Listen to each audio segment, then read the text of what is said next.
do business with the realtors and showing you how to find business from realtors. And I'm going to show you a presentation that I've done recently with the University of Alabama Center for Real Estate. And they've invited me to be an instructor there at their acre school.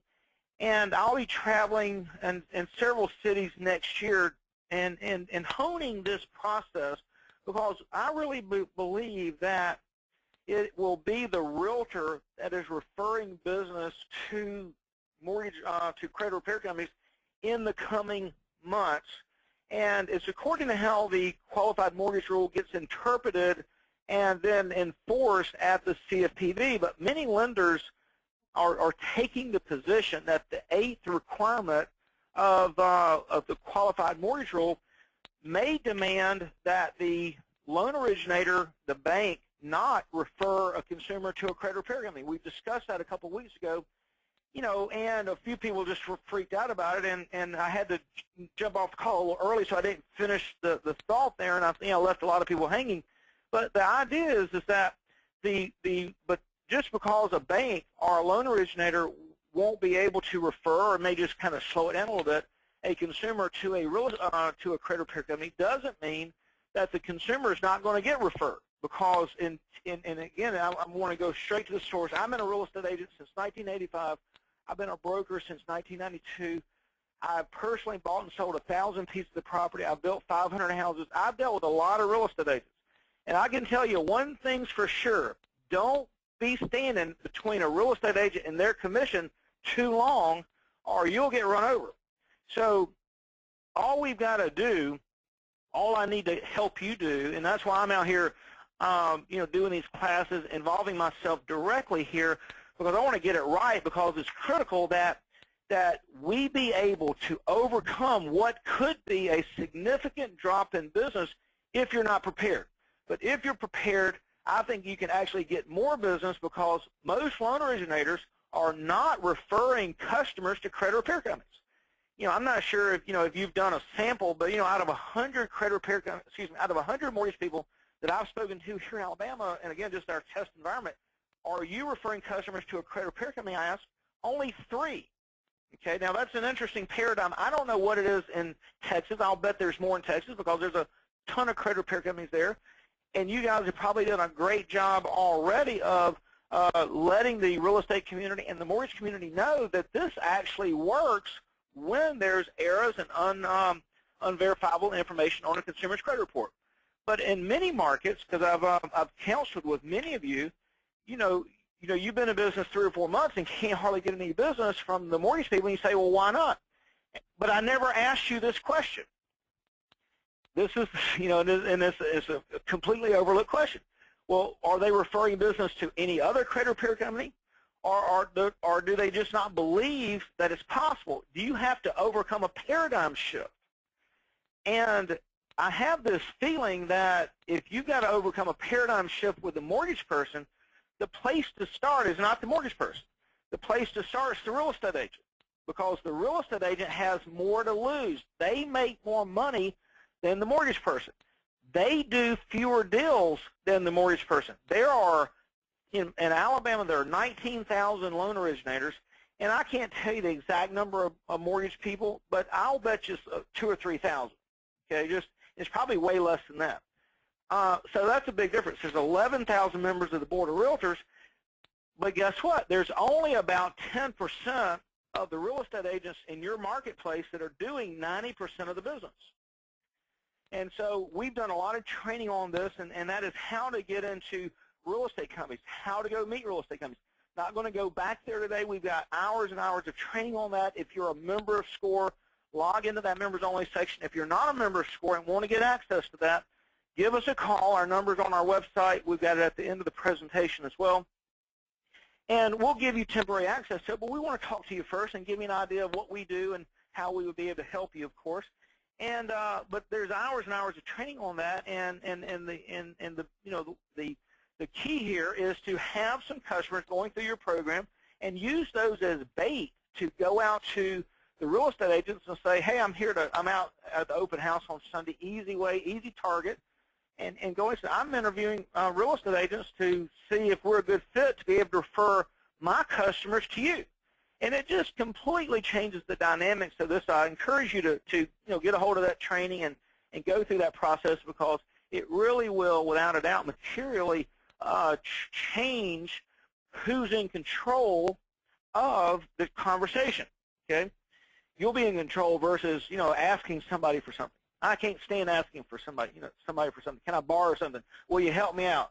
Be in control, and that's a great way to do it. Again, a whole nother training about that. So as we go through this, we want to give you the tools necessary to be able to do a lot of business with agents and increase your control, increase your leverage with the loan originator as well. Okay, increase your leverage with the builder as well, because agents do business with builders as well. Again, another training I just want to bring up here is, how do you leverage that relationship with that real estate agent? When you're involved in a transaction, make sure that the listing agent, you've talked to the listing agent every time you talk to the real estate, the selling agent as well. The selling agent's by and large going to be the person that refers you the business, but there's a listing agent involved in the transaction, and usually, unless they really concentrate on listings, about 50% of their transactions is a selling transaction. And so just an easy lay-down way to get more business is to call and update the listing agent on every transaction. Now, you want to be careful. You don't want to give them too much information. You want to violate any privacy issues.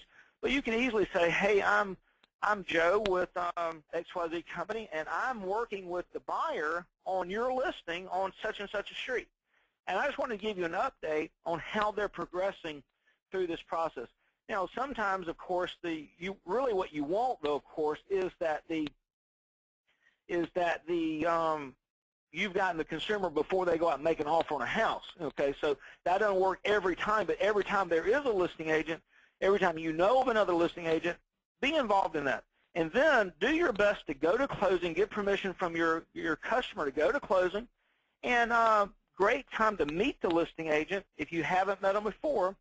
Great time to meet the title company or the closing attorney, whichever one is handling the transaction, and a great time to hand out cards, get their cards, and again, leverage that one relationship into four, okay? And it's just a magnificent opportunity. But again, just another training that we've got. Another thing that you want to be mindful of is how to communicate with so many people. Like I said, in Alabama, there's 19,000 real estate agents, and I recently bought the list of all the real estate agents for $100 or something like that. I hired a contractor to clean up the list because it was just a mess. I didn't know how to do it. I do a little Excel work, but I'm not an expert at it. So I had to hire somebody to do a little work on the list. If you buy a list and you need that work, let me know. We'll help you with that. And then we've got a program here that we provide all this content. You put your name, your picture, your logo, your number on this content, and there's one or two other versions of this. I think this is an older version, and we would send that information out to the real estate agents and begin to buy their brain cells, mark your territory with them, and many of you probably get this from me every day. And whether you read it or not, at least you're saying, well, Joel Pate's in my mailbox, And there's good and bad in that. I get it. But those who don't want it, they'll unsubscribe. Those who are lazy and don't know how to unsubscribe, they'll say, hey, stop spamming me. And you just unsubscribe them, unsubscribe for them. But I couldn't tell you, I was at a football game back in first part of the season, and a guy walks up to me. I know him, known him a long time. He's a commercial real estate agent. He's on the list. He says, Joel, you send me an email every morning. I'm thinking, what the hell? I don't know. I don't send you an email. And I realized it was that daily communicator. Happens all the time. My son-in-law is a top insurance agent in our area, and he sends this out as well. So it's just a great opportunity. It's $69 a month if you sign up. So give us a call. Give us a call here in my mobile office. Let me give you the number, 251-300-3528. And don't call today because we're doing some training, and don't call the next 2 weeks because we're going to be taking off for celebration. But make yourself a note to call on the 6th, and we'll get you signed up for this. Again, it's $69 a month. It's just an easy way to communicate with all these people. And it's built. My partner and I, Greg Frost, own this, and it's built to communicate with real estate agents, so the content's perfect for that. Well, let's get right into the presentation. Now, I'm going to make a presentation as though I am a credit repair company and making it to real estate agents. And I'll probably, knowing me, I'll bounce back and forth and segue in and out, and so I hope we'll be able to keep track here. Now, we've broken the presentation up into 2 sections, or you could break this presentation up. And by the way, we're going to be offering this presentation at a affordable price to our customers, and a little bit more to those that are not our customers. And we'll customize this with your logo, your picture, your all this stuff on there. So if you'd like that, we'll be offering that the first of the year.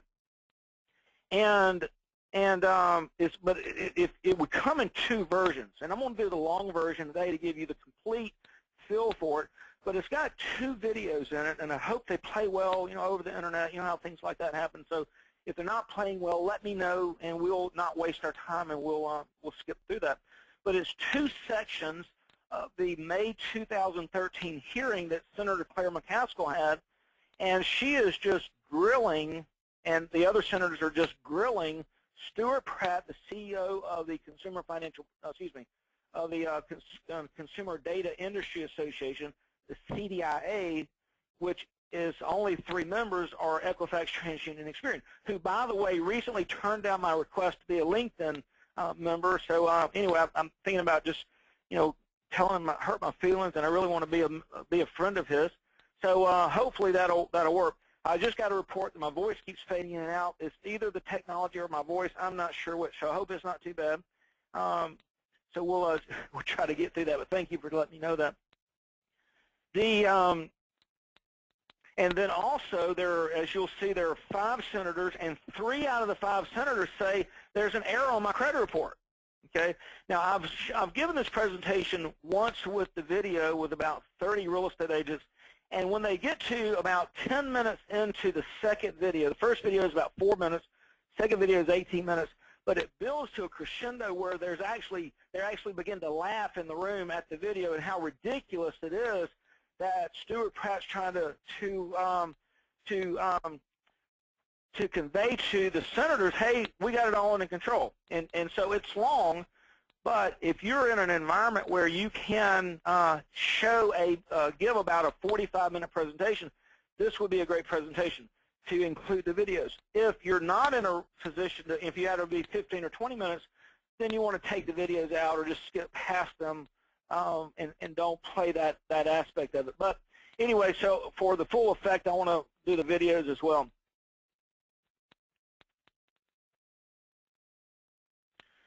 Somebody's asked a question, how are you addressing RESPA guidelines with regard to builders or realtors being a part of the credit space? I think I know the question you're asking. I could spend 30 minutes on the answer to that, but I'd like for you to be more specific if you would, Patrick. Excuse me. But if you don't pay a realtor or a builder referral fee, you don't have a RESPA violation. You don't have a RESPA problem that I know of, and if you've got another thought on that, then I'd like for you to be a little more specific. So we'll jump right into this, and again, I'm going to be making the presentation in first person. I'm sure I'll be jumping back and forth. I may stop and take some questions. If I don't, hope you understand that, and we'll get through. And again, these videos are a little long. One of them's 4 minutes, one's 18 minutes, but if you can imagine building the crescendo and sitting in the room with real estate agents and telling them, hey, this is affecting your ability to make money. This is why you're not making enough money, okay? They'll appreciate this, and I think that it'll work well for you. We're also going to be doing another presentation in a week or two after the first of the year about how to get approved as a CE instructor in your state as well. All the requirements to be approved, what it takes. We've got a CE course that we've been honing, I've been giving, so we'll actually be offering the same CE course that we give and the ability to take advantage of that as well. All right, so let's get going here. Well, hello, everyone. I'm Joel Pate with XYZ Credit Repair Company. I wanted to thank you for the opportunity to be here, and thank your broker and your sales manager for letting me come today. I want to talk to you about something that is just absolutely something that is a paradigm shift for you and something you're going to have to wrap your mind around. So I want you to listen, at least listen keenly to me and what I'm about to tell you, because I want to help you make more money. And how many of you, let me ask you a question, how many of you have ever lost a transaction, a buyer that was really wanting to buy a home, even may have had the money, had the cash already, had the job, had the time on, had the assets, but he didn't qualify because of credit? Everybody raise their hand that's had that situation. Now, keep your hand up. If you've had it to happen to you more than once, keep your hand up. So if it happened only once, take your hand down. Now, if it happened 3 times, okay, well, how about 4 times? How about 5 times? So a little bit fewer people, but how about 7 or 8 times? How about 10 times? Well, if you've been in the business long enough and you do enough business, it's going to happen to you, 10 to 20% of the time. Now, I know some real estate agents have never met a consumer with bad credit. I realize that, especially some that sell the higher-end homes. Some are all cash-type real estate agents. But the majority of people, selling to average folks, they have credit turndowns often, sometimes as many as 20 to 30% of the time. So, when that occurs, what are your options?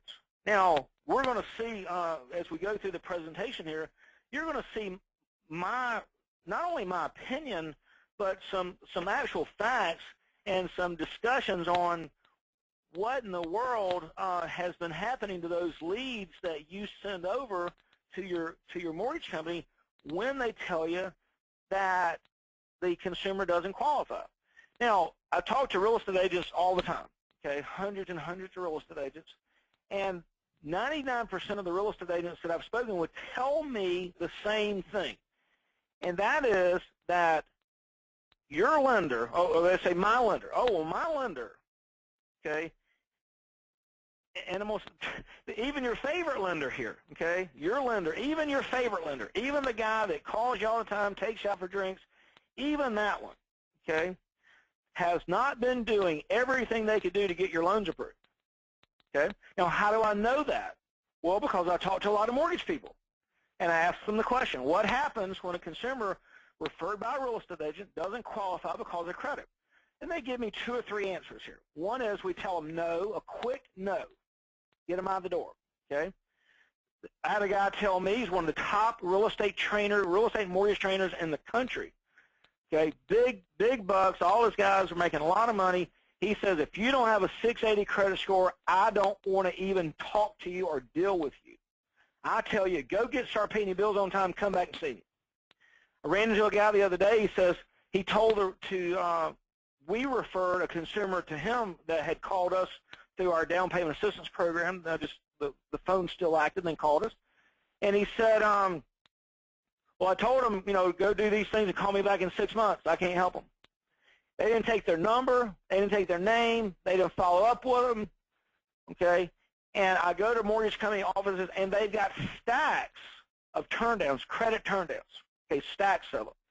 And that's money for you, okay? And you're missing out on the opportunity to make additional money because your lender doesn't have time and doesn't know how to help your consumer. They're not going to take the time. If you've noticed since 2008, it's about pre-2008, you barely had to have a credit score. Since 2008, you had to have pristine credit. And about 40 to 60%, I'm not sure the exact number, of mortgage companies, mortgage loan officers have gotten out of the business. The rest of them have gotten really busy and really lazy doing refinances as the mortgage rates have gone down from about 7 in 2008 down to under 4, and they're still hovering around that same area right now, okay? And so they've not been working your mortgage turndown or your turndowns of your referrals that you've referred to them, okay? So I want you to understand that. And even worse than that, let me tell you something that's even worse than that, if there is something worse than that, and that's only 20% of the consumers that were approved, 20% of the consumers that were approved for a loan in 2013 will not be able to qualify for a mortgage effective January the 10th. And so, even the mortgage, the houses you were able to sell this year, 2013, you won't be able to sell next year in 2014 because the consumer won't qualify because of credit issues, not only because of credit issues, but because of a hard, fast line that the Consumer Financial Protection Bureau has said that nobody in a qualified mortgage, and there's a whole training about what's qualified mortgage, can't get into all that right now, but cannot have more than a 43% back ratio. Well, right now, there's a lot of lenders, especially on FHA, approving borrowers with as much as a 50% back-end ratio. There are a lot of factors that go into that. Again, a whole other training, but ask your mortgage person about this. Just Google this online. Google 20% of consumers approved for, or the effect of the qualified mortgage rule, and there's story after story after story in the mortgage space how they're afraid of this and what's going to happen. Okay, so I'm not sure that that's going to make them work people with a lower credit score more or less, but let's not leave it up to them to decide. Because here's the deal. It's your prospect. You're the one who bore the expense to get them to call you, and it's your commission on the line. So I want you to consider the fact that it's time for you to take control of your own business a little bit more than you have in the past. I know many of you, you have a favorite lender. You maybe have a couple of lenders. And, the guy calls you up and says, I'd like to buy a house. And you say, well, have you been pre-qualified? You say, well, no, I haven't. And so you send them over to your favorite lender. The favorite lender pulls their credit score, says, no, they can't get qualified. And in most instances, neither you nor the lender ever call that consumer back. I know how you are. I get it. You're busy, and you don't have a sales funnel to manage that. You can't put people in your car, drive them around, show them houses, spend time with them if they don't qualify for a house. Now, I get it, okay? So neither you nor the lender have figured out how to mine that data there so that you will be able to increase your sales funnel, and in 3 to 6 months of enacting this new program, you will be able to increase your business. And we're going to talk about how much here in just a few minutes. But it's just a little control. It's just a little effort. It's just one change that you've got to make in order to magnificently increase your income in 2014. Don't let it go down. This is December the 19th, and as of today, this is the fourth. Well, anyway, sales have gone down again of existing homes. Okay, I forget the exact statistic, but I saw that today in the news. So sales are down. Okay, but don't let that be happening to you. You can increase your sales. There's just a few things you've got to do, and we've got the training to help you do it. And we'll talk about some of that today. I want to leave some material with you to be able to reflect on, and hopefully be able to increase your business next year. Let me tell you a really scary statistic, and one that you're going to be really upset with your favorite lender when I get through with this. Now, this is a statistic that we pulled out this information over time, and it's according to what market it is, of course, and it's according to all sorts of things. But of all the consumers that are denied credit today, okay, your consumer, the one that you paid to get to call you, you had the listing, you had the sign, you had the advertisement, you went to all the meetings, you've networked, you've farmed your area, you've spent the time to get somebody to call you, okay? Your expense, your effort. Up to 20% of those that want to buy a home today and that get turned down by your lender, will have purchased a home from another realtor in 12 months. Now, how do I know that? Well, over the years, we've run the numbers here, and it's just, some of them win the lottery, some of them get a big raise, some of them get their credit improved, some of them go to another mortgage person or another real estate agent that encounters them with another loan originator that takes a little more care with their credit. There's all sorts of reasons, 3 or 4 reasons that occurs, but the point I want to make to you is that because you're not following up, because your lender's not following up on your behalf, even though you entrusted him with your $8,000, $9,000, $10,000 commission, okay?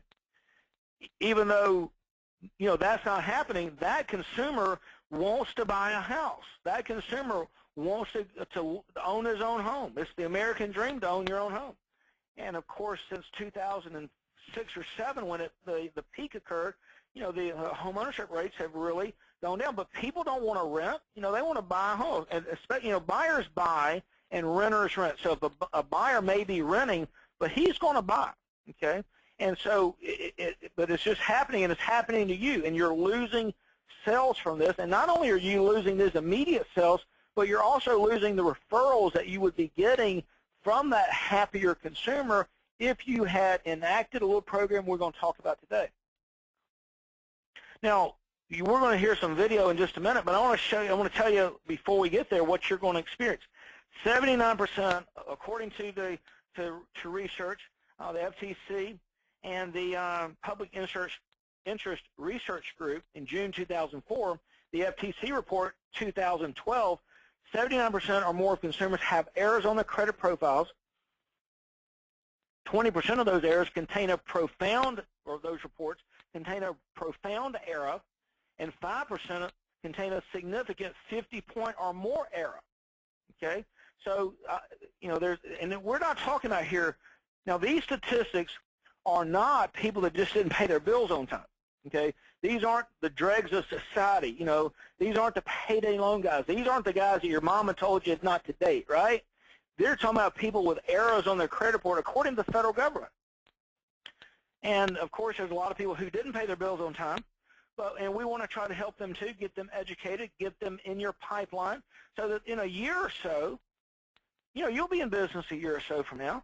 So with this little edge here, a little new program we're going to show you today, you will be able to be working with those consumers even as much as a year or two without putting them in your car, without driving them around, spending a lot of money on them. But again, building that pipeline, building those referrals. This is just a news article. I know it's difficult to read, but recently Equifax was sued, and a lady out in Oregon won an $18 million judgment against them because they didn't respond to obvious errors on her credit report. According to the CFPB, a recent, this 2013 here, they warned the data furnishers like Chase, Wells Fargo, collection agencies, etc. They warned them that you're not paying enough attention. You're not abiding by the law in relationship to handling consumer data disputes. So the watchdogs, the FTC, the new CFPB, and even some of the courts, they are changing their opinion of the line, the industry line that the CDIA has been giving the government, that consumers, there's nothing wrong with the credit reports. In fact, it's the credit reporting, it's the credit repair companies that are screwing up the system. And instead of coming after us, and they're coming after the bad guys, there's a lot of evidence about that, and they need to.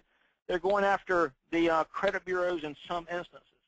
Now, I applaud the credit bureaus. They get 98% of everything right, okay?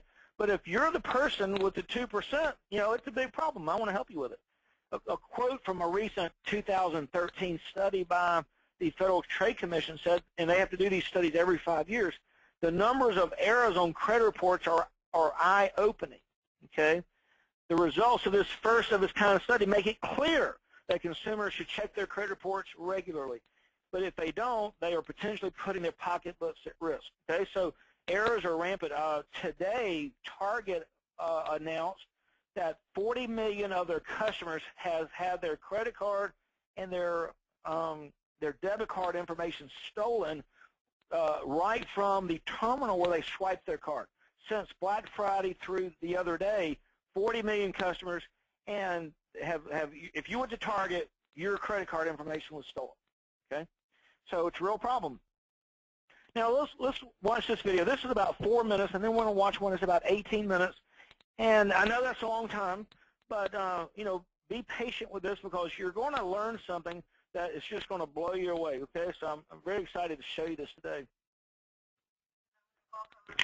Welcome everyone today to the first subcommittee hearing in the Subcommittee on Consumer Protection, Product Safety, and Insurance and Athletics. We're going to talk today about credit reports, what accuracy and errors mean for consumers. I want to welcome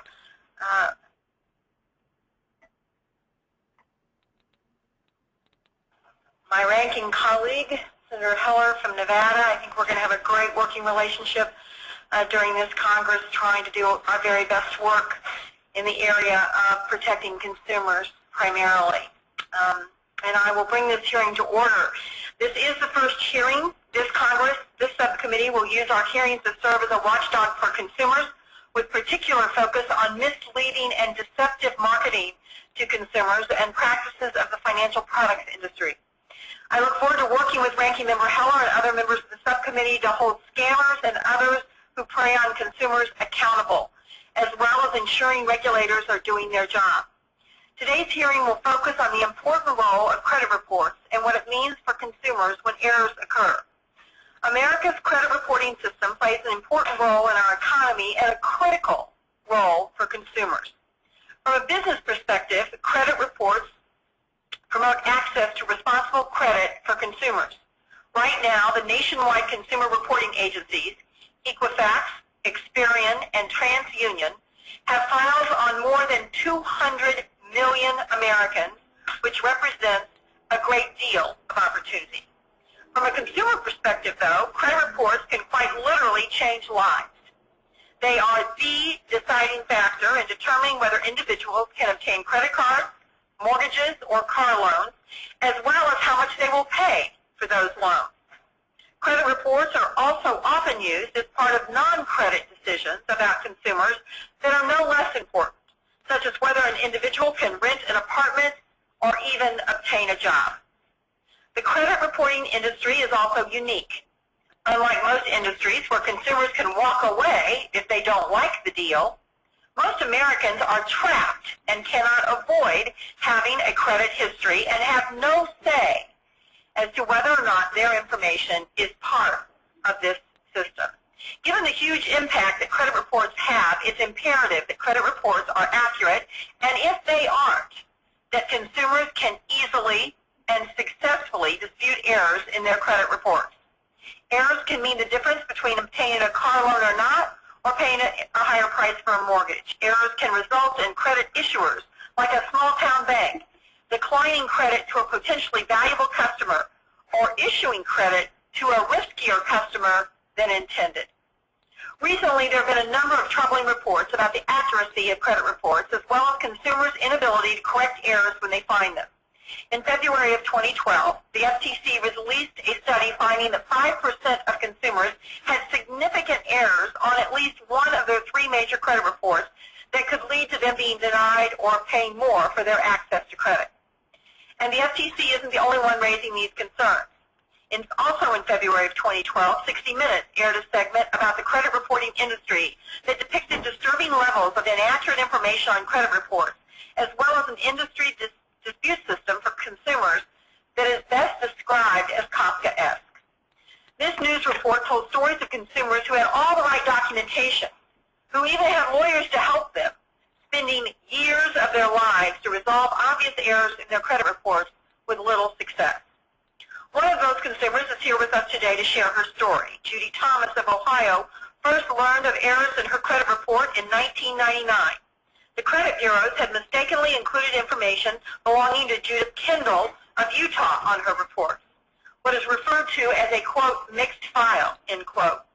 Ms. Thomas filed her disputes and expected this mistake to be quickly corrected. But what should have been a simple fix instead became a nightmarish process for Ms. Thomas, who is still fighting to fix these inaccuracies today. We also have a statement from one of my constituents, Brenda Campbell of Nixa, Missouri, who unfortunately could not be with us today, but provided written testimony. I ask unanimous consent that Ms. Campbell's statement be included in the hearing record. Ms. Campbell has also had a mixed file with the credit bureaus. They had placed information belonging to numerous other Brenda Campbells in her file, including multiple Social Security numbers. The real Ms. Campbell tried to correct these obvious mistakes using the credit bureau's dispute processes, but was unsuccessful. She had trouble obtaining credit, received calls from collection agencies, and at one point, with her hands shaking, received a notice of wage garnishment. all because the wrong Brenda Campbell's information was in her file and no one would help her. She ultimately had to hire a lawyer and sue to get this fixed, but it took, quite literally, years and tens of thousands of dollars to do it. I know that the industry takes issue with some of the figures used to highlight this problem, and I'm interested to hear what they have to say. In fact, the industry commissioned its own study through the Policy and Economic Research Council, which found that more than 99% of credit reports are error-free. It would be easy to use this hearing to argue about that number and the prevalence of errors in consumer credit reports, but at the end of the day, both studies show errors exist. Whether you trust the 1% figure, the 5% figure, or something in between, it might sound like a small number, but in real terms, we're talking about anywhere from 2 to 10 million Americans with errors in their credit reports that could impact whether they can obtain credit or how much they will have to pay for it. We are talking about 2 to 10 million people who have to turn to a dispute process that I think most of us have serious concerns about. We are talking about Judy Thomas and Brenda Campbell times millions. That is simply too many. As Brenda put it, consumers are not the credit reporting agency's customers, they are their commodity. Things need to change. This hearing will explore the prevalence of errors and whether the credit reporting industry's existing dispute procedures meet consumers' needs. We will also examine whether the current system complies with existing laws and regulations, namely the Fair Credit Reporting Act, commonly known as FCRA, and what the FTC and Consumer Financial Protection Bureau, CFPB, are doing to ensure the industry is meeting its legal obligations. Finally, and most importantly, we'll hear about the real impact these errors have on real people's lives and what the current dispute system is really like from a consumer's perspective. I thank the witnesses all for being here, and I look forward to their testimony. And I will defer now to Senator Hellis. Okay, great. Now we'll move to the next presentation. We've got these all timed where, you know, it only plays about 4 minutes, and then this one starts where we want it to start as well. So thank you very much. This is 18 minutes, and I realize that's a long time, but what we want to do here is help you convey the story, convey the message from a third party. I mean, how much better can it be? You got the CDIA here getting reamed, as you'll see. You've got experts. You've got senators saying they've got errors on their credit reports.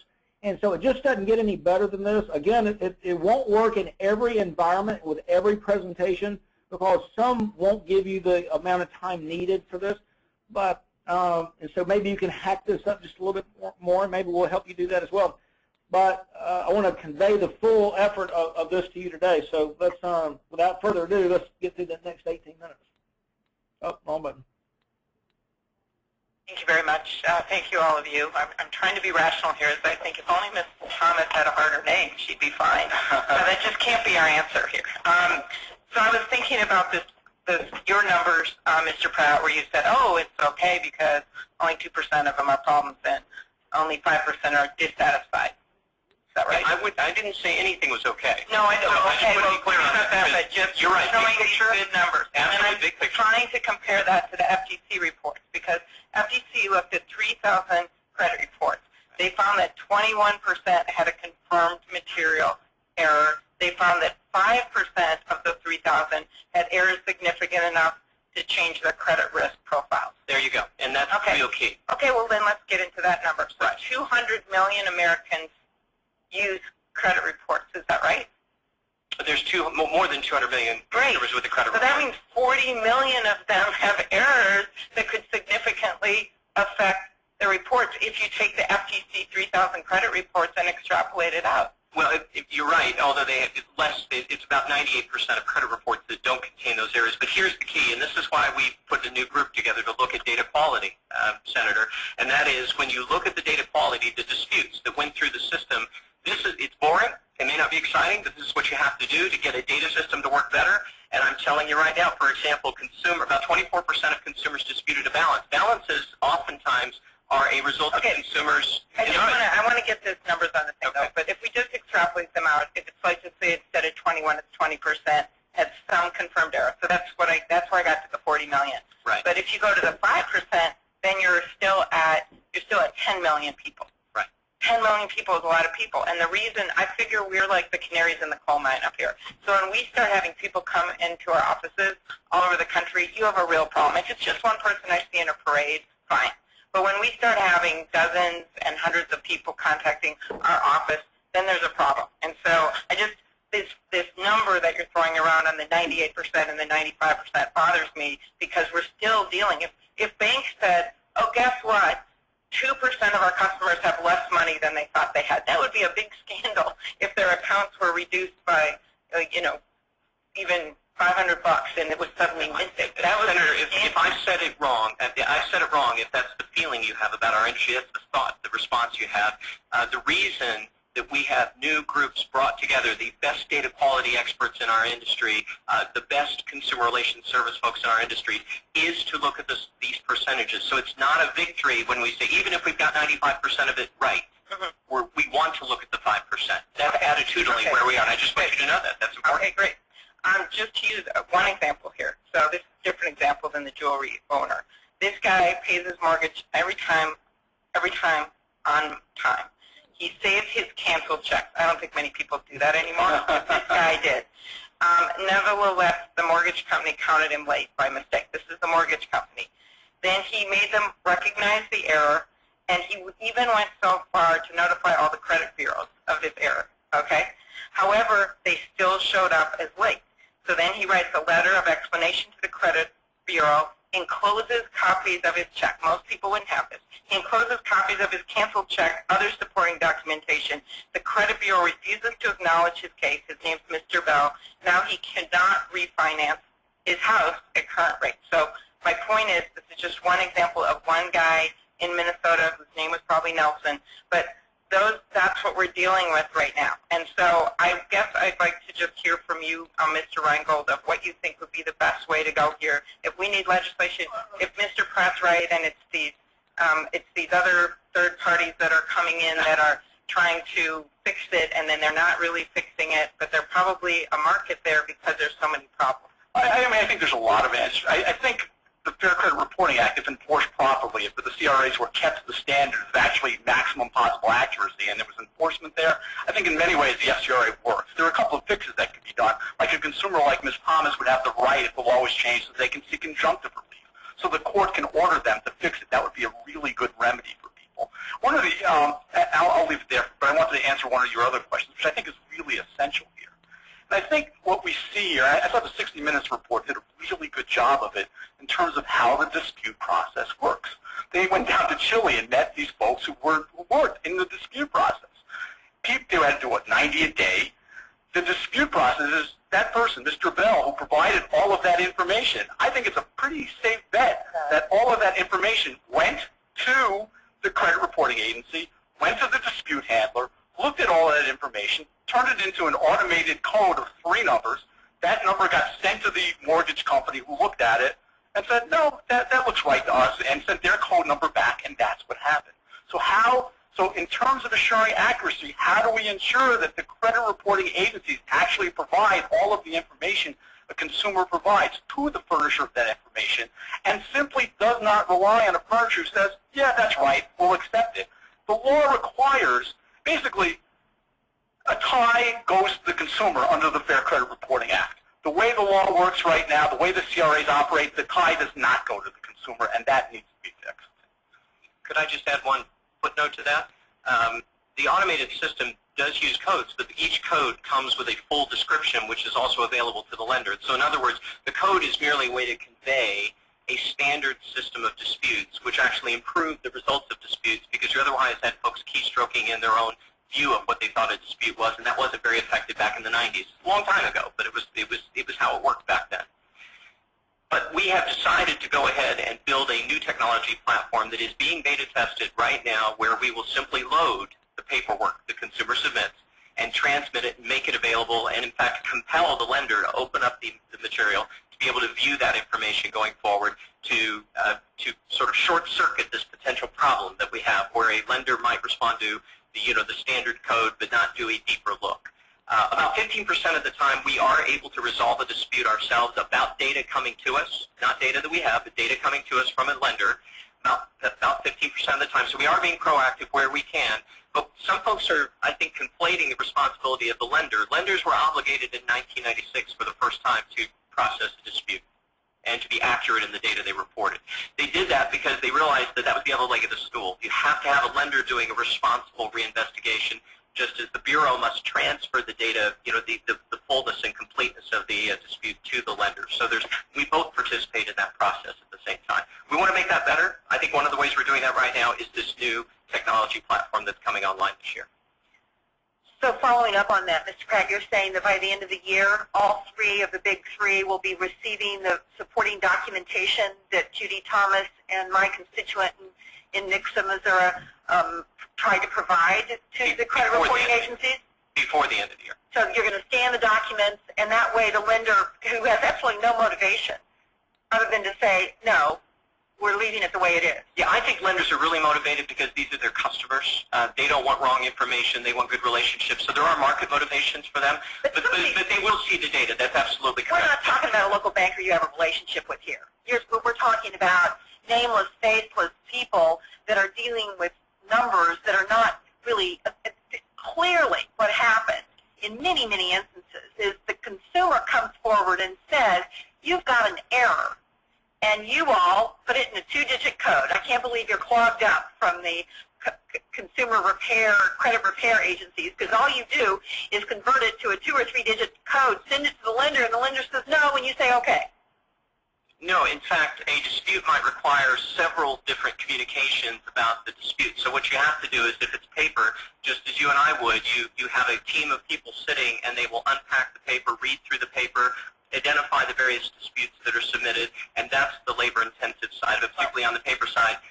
But again, our goal is to try to bring the paperwork of the consumer forward and make it available to the lender. And these are small lenders, that's small good, credit unions. and that's good. Yep. That's good. Why can't you match all the numbers like Mr. Reingold suggested? If we did so, we would not have a credit reporting system the way he thinks of it. So let me just give you an example. By the way, the FTC was tasked with studying this. 2004, 2005, they published a report after having brought in each of the national credit bureaus and interviewed the data quality experts on data matching and the algorithms that were used. So the FTC studied this question coming out of the FACT Act in 2003.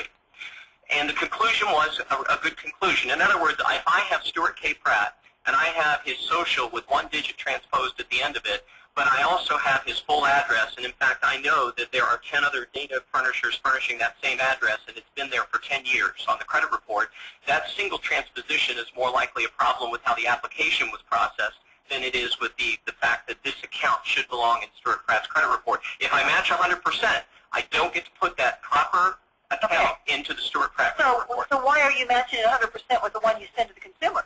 We're using the same matching algorithm for consumers today that we use for any lender in the country. There's no difference. So you're not matching all 9 numbers for the consumer? We are matching to deliver a report. An algorithm is always going to look at the full picture of all the data elements that are provided to us in order to deliver the report.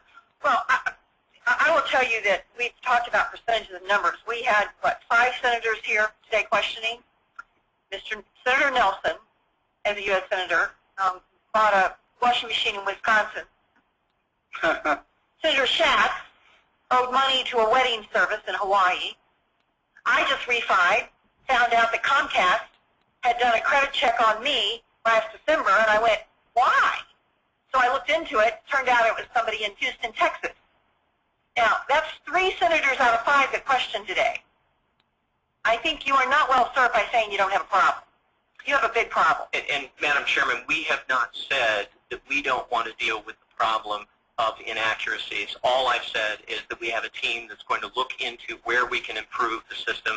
It is a system that has to be improved with those who furnish the data as well as how the data is matched. But we're not sitting here saying because we have a 98% accuracy rate, which is what the report says, that somehow that's the victory and that's the final word on all of this. If I were a marketing person selling a product, I might be happy with 98% satisfaction, but that's not where we are. As you said, this is a system consumers can't walk away from. We have to strive to push that number down further. So how do we make this, how do we monetize this in terms of incentivizing you to do the right thing? I know for a fact that people's credit records are threatened in disputes. A good example I can give you is a nephew of mine who believed he had his deposit due back to him from his landlord, and the landlord said very simply, you want to fight me on the deposit, I'm going to turn you into the credit reporting agency. I'm going to give you bad credit. You're going to pay more rent the next place you go. Now, this is a kid in college. What's he supposed to do? Right? I mean, he has no leverage in that situation whatsoever. The furnishers do not have enough leverage against them in this system, and frankly, I'm not sure you have enough leverage against your clients in terms of bad things that happen when you don't fix things from Ms. Thomas, who's been at this for 14 frickin' years. I mean, somebody should be handing her piles of money for how badly you guys screwed this up. No, just fix my report. But seriously, there is no, I mean, you won't fix it if you're not going to be monetarily punished. I think that's exactly right. I think what we've seen, I mean, it's interesting that at this point we're finally looking to fix it again. I mean, these are problems that have gone on for 20 years. I'm glad the industry is now doing a study and fixing these problems, but they've known about it for a long time. Fundamentally, the system they built, the automated system that turns people's stories into numbers, is a cost of Ms. Thomas's dispute is simply a cost of doing business. The money that she will ultimately receive in litigation is a drop in the bucket in terms of the money that the credit reporting agencies made. Consumers are not their customers. The market isn't working for customers. Their customers are the furnishers of information, the credit card companies. Those are the people they're trying to satisfy, not consumers. The question is how do you build incentives so that, in fact, consumers are the customers? And it's the consumer's information, for God's sake. It's our information that's being bought and sold and swindled and twisted for all sorts of purposes, yet the system is not designed to serve their needs. The system is designed to meet the needs of companies who are offering credit. Dr. Beals, we talked about making the market work. If we wanted to make this market work, shouldn't we put something in the market that the furnishers of bad data have some kind of economic incentive to make sure that that data is correct? Clearly that is missing in this free market economic model. Well, it's missing, but it's missing because the provision of data is entirely voluntary. And as you pile obligations on the furnishers, what you risk is that furnishers say, fine, I won't tell you anything. I mean, it's the equivalent of the response to the credit repair guys of the credit union says, no, this report's accurate, but I'm just not going to report it anymore. So why are they giving the information now? I'm sorry? Why are the furnishers giving information now? There's a shared benefit to it. Of course. There's an economic incentive for them because if they're... But, Madam Chairman, there's new data sources. Professor Beal's testimony talked about the fact that there are some consumers who don't engage aggressively in the traditional credit marketplace. They don't like credit cards. They tend to go cash-based. Many more consumers are more debit-based, post-recession. So there are consumers who don't have a thick credit report or even a credit report that can be scored. So in this case, we need new data sets. So, for example, there are new data sources. The device you held up, that's a credit-like transaction. Every month you make a payment for the services you receive from that smartphone.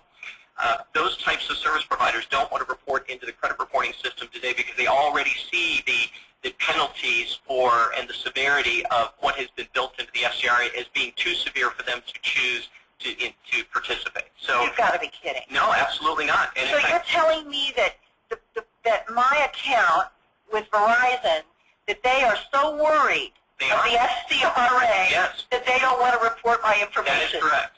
Okay, that just strains credulity. Oh, no. Honestly. No, and in fact, I think... Exactly how much money has been collected against these companies through the FCRA? What is the burdens that they have had to bear? Let me walk through the liabilities. I'm always surprised when, by the way, Mr. Reingold and I are up here later. We're going to have a drink. Our sons went to school together. They texted each other this morning saying our dads are going to testify here this morning. We're trying to figure out which one of us. But I will say that the FCRA has the following. Private rights of action for the accuracy of information, so any consumer can enforce the law as a private consumer, even when they don't want to. There are AG, Attorneys General may enforce the law. The Consumer Financial Protection Bureau may enforce the law. The Federal Trade Commission may enforce the law. There are class action penalties as well as individual as well as an imposed, in the case of willful violations, a minimum damages. So this is not a statute that is uncoupled from what we consider to be the self-enforcement mechanism that you would traditionally see. So I do think the incentives are there. If the theory of incentives is just a sort of Damocles hanging over the heads of the bureaus, but it isn't. Bureaus don't want to get it wrong. Our members want to get it right. The consumer relations folks don't want Judy Thomas to ever get the result that she got. Now, that's little comfort to her at this point, but we're going to work on that going forward. I'd like to follow up, and maybe Senator McCaskill will as well as on this. I worked hard in the Dodd-Frank bill on the free credit reports and to make sure that that was part of this. And Senator McCaskill raised some excellent questions about those free credit reports and what was happening and why it's so hard to get them. And she can follow up on some of it, but I wanted to make sure that the questions. Okay, so as you saw, that's a great recording, and I'd like to get some of your comments. Everyone stayed during this 18 minutes, so apparently you guys really like that. I think that's really one of the better sections of the 3 or 4 hour hours of hearing. So you can get to that by Googling, and let me go back. Maybe I've got that real quick. I can show you this. The Commerce, Science, and Transportation Subcommittee.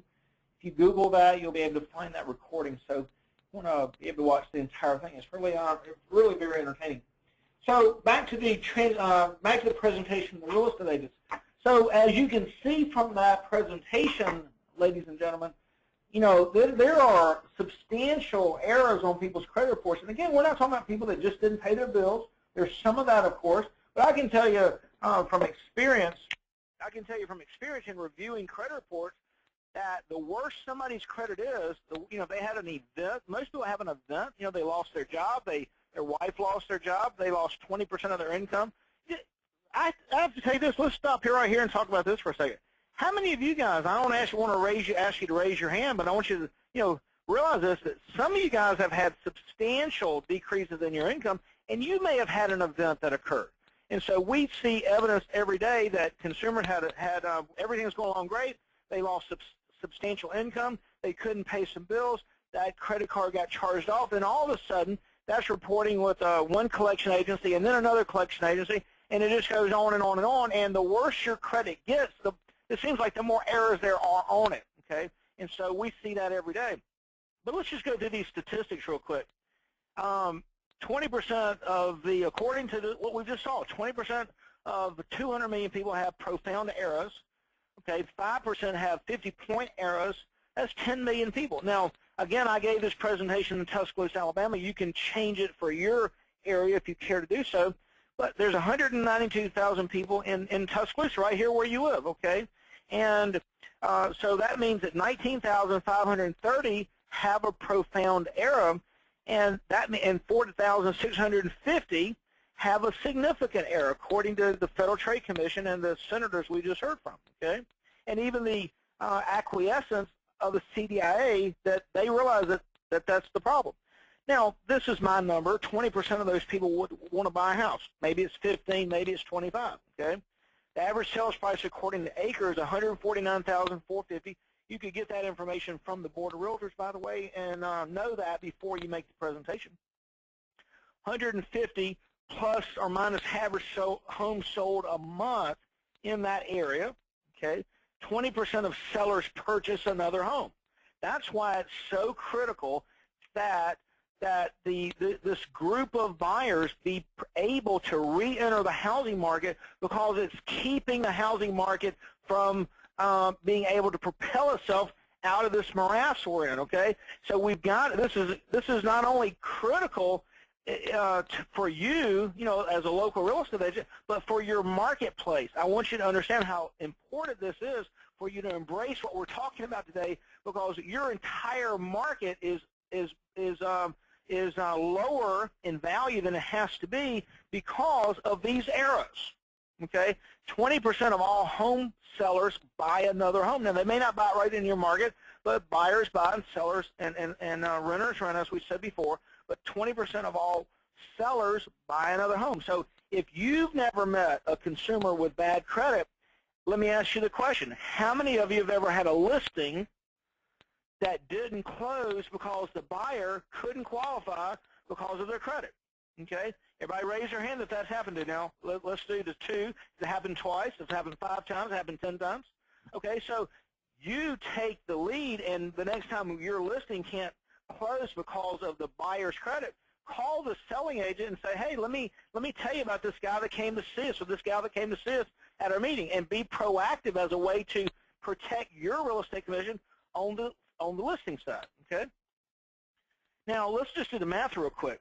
If there's 4,650 consumers that can't buy a home, or they have a significant error on their credit report, 20% of them want to buy a home right now, just pent-up demand. That's 930 sales, average sales price $150,000. That's $1.5 billion of lost sales. Now, real estate people really they really like these numbers, okay? So this is a good slide. Now, let's talk about commissions. They really like commissions. $150,000 average sales price. And what you don't want to do ever is say, now we know that the commissions around here, everybody charges 6%. You don't want to ever say that, because the real estate agents are very, very aware of the fact that they can't fix commissions. So you never want to go there. Say, well, you have average commissions 5, 6, 7%, whatever it is in your marketplace. I just chose 6%. You don't even want to call and ask what the average real estate commission is. Okay, don't even do that. So just put in a number here. It's $8,967, 930 sales. That, ladies and gentlemen, your association, the people in your market, you yourself, are missing out on $8 million of real estate commissions right now because of errors on people's credit report. Again, we're not talking about people that just didn't pay their bills on time. Sorry, folks, lazy, can't get organized. There's some of that, okay? And some of them have errors that are keeping them from buying a house. Okay, so don't concentrate on that. Concentrate on the fact that, it's costing you money. And I'm here to help you be able to get that money, okay? So what do you do and when? That's the next question. What's the action item, okay? When the prospect does not qualify, okay, let's kind of go back through that real quickly. You've got a buyer. You paid to get them to call you. We've gone through all those ways you get, it costs you to get somebody to call you. Time, money, effort, hours, okay? And when they don't qualify, you call up the mortgage company, refer them over, and they call you back and says, I'm sorry, John, that guy doesn't qualify. We want you to do something different. One thing, all you got to do a little bit different. And we want you to, and the biggest thing is a paradigm shift. We want you to understand that you can make a difference. You can help a family move from being a renter. You can help a family be able to get a new job because they've got to move to town. You can help a person be able to sell their house because they've got to move, and help the buyer be able to get qualified even though you're the listing agent. You can make the difference, and we want to empower you to be able to do that. This is our phone number. Give us a call. These are our office hours. Give us a call. We're also going to leave behind some educational material for you. We've got our brochures here, so we got our business cards, so you can keep those. And if at all possible, we want you to call us and do a 3-way call. We all know how to do those. Do a 3-way call with the customer on the phone with you, if at all possible. I know that may be difficult. I don't want you to say, well, if I can only do it that way, I'm a little leery of doing it that way, so I don't want to, but I don't want to say that's the only way we'll take the referral. But if you can do it, it will really help quite a bit. Send us an email with the customer's contact information. Give the customer our brochures. Give them our card, and say something like this to them. Hey, John, I see people like this all the time that are not able to buy right now. It may be your fault partially, but we also see the fact that, and I watched this video the other day of a Senate hearing, and 3 out of the 5 senators who were asking the questions had an error on their credit report. So, John, at the very least, you owe it to yourself. You owe it to your family. Now, real estate agents are good salespeople now, so don't put this past them. You owe it to yourself to give Bob here a call, or Jane, because they're good at this. I've been able to use them, or they may even say, look, I've not experienced this myself, but I saw a great presentation. Start with that as an example. They'll feel better about that. I saw a great presentation, and I really do believe that these people will be able to help you. And so you owe it to yourself just to give them a call, don't you think? Okay, so salespeople are good at selling, so give them the tools to be able to sell with. And So step one there, what are we going to do? Okay. Well, we're going to interview the customer. We're going to get to know them. We're going to build some rapport, understand the problem, and you know, what their goals are and what happened, and so they'll enjoy that. And then in order to help them, we've got to pull their credit report, and we've got a system called $16.95 to do that. And you know, that's just going to be an expense they've got to pay, and we're going to be able to determine if we can help them. Okay, so we've got to pull the credit report. And then we're going to do a credit audit. Now, based on your margins, what you do, whether you're pay for the lead, no credit audit, you adjust the presentation, of course. And if you provide a good faith estimate, if you're on a pay for the lead basis, or if you're on a monthly model, just adjust the presentation. And then we're going to discuss our pricing with your customer. And then when they agree to sign up, they'll sign an electronic contract. And then if you're on pay for the lead, use TransPay and fund a special purpose bank account, whatever the situation is. And then we're going to go to work, okay? And what's that mean? We're going to review their credit report. We're going to determine if there are any errors. We're going to ask these questions. We're going to determine, and in most instances, they don't remember if there's an error or why there's an error. They just know that there's something on their credit report, and most of the time they don't really know. So we're going to ask the credit bureaus and the data furnishers to verify that the data is accurate, okay? And so that's what we mean by go to work. And then you're going to hear from us in about 30 to 35 days after we get 30 to 35 days after we start the process, okay? So if it takes me a week to get in touch with them, it'll be longer than that. But we'll be communicating with you regularly. We also have a advanced secure portal system where you can log in, they can log in, and they can see their information. So it's really a great opportunity to be able to keep in touch. And again, that's that one little thing you've not been doing, and that is that you've not been keeping in touch with the people that don't qualify. So we're going to help you do it, and guess what? It's not going to cost you anything. We're going to do it for you. We're going to do it with you, and as a result, the customer is going to be in your pipeline. Now, what can you expect? Well, about 30% more income in 3 to 6 months, okay, because about 30% of those consumers will be able to successfully buy a house, sometimes less than that, sometimes more than that, but that seems to be the average. Now, one more thing I want you to keep in mind is that if you do a good job for these folks, they are so thankful and so grateful, and they will, if you play your cards right, they will be referring you more customers than anybody else. The guy with perfect credit isn't going to refer you as many people as this guy's going to refer you.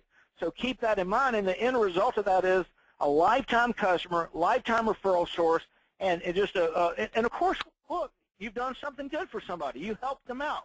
You helped them get a house, okay? You helped them get the American dream. I know how good that makes you feel when you do that, okay? I see it in your eyes right now, and I know how much you like that. So everybody, if you want to increase your business right away, I want you to consider something.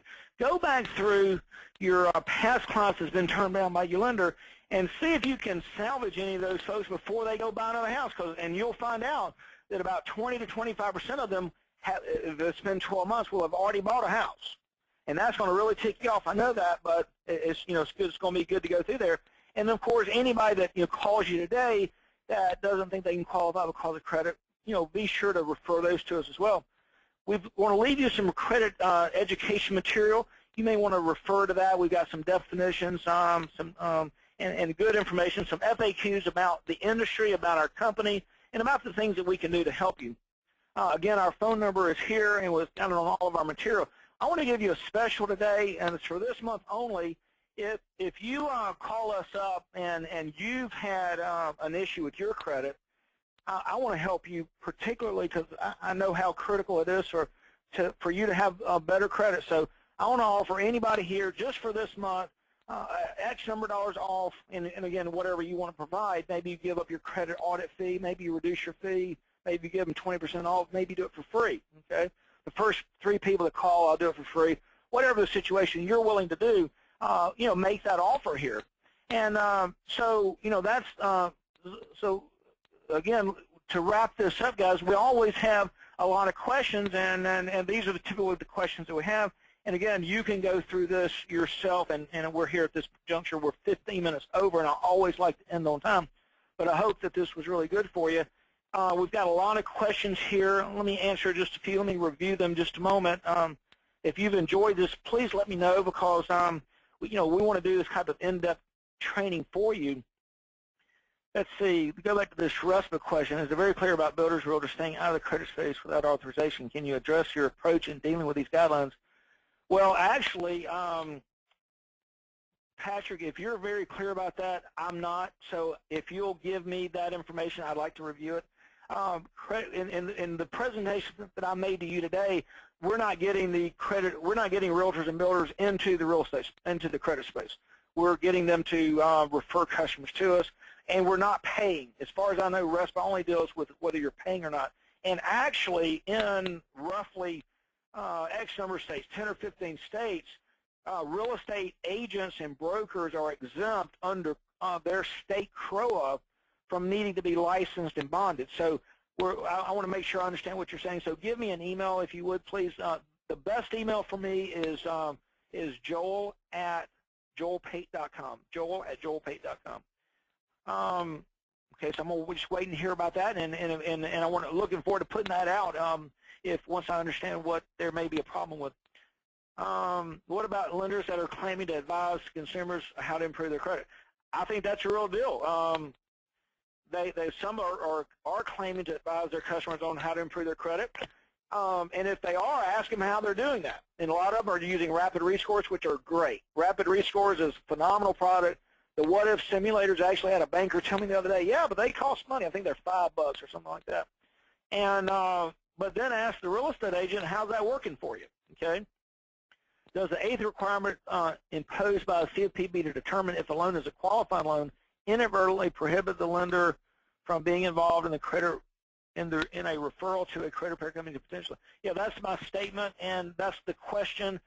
And I'm hearing from a lot of banks that that's the answer. They believe that it might and it does, and they're concerned about it. The recording of the session was recorded and will be available to our members. So if you're a member, give us a call to get the access. If you're not a member, give us a call. We'd like to have a conversation with you, and we'll give you temporary access. And does anybody else have any questions? Well, while you're writing in some questions, let me go to another slide, do a little self-promotion here. Every Tuesday, we have a webinar that tells you about how to do business with Score, why you should do business with Score. Right now, that is occurring at 3 o'clock on an automated basis. We're going to extend that very shortly to where you could register for it almost any time, okay?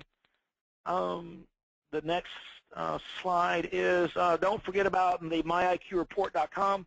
It's the credit report we think is the credit monitoring that we think is the best, and we recommend that you use it.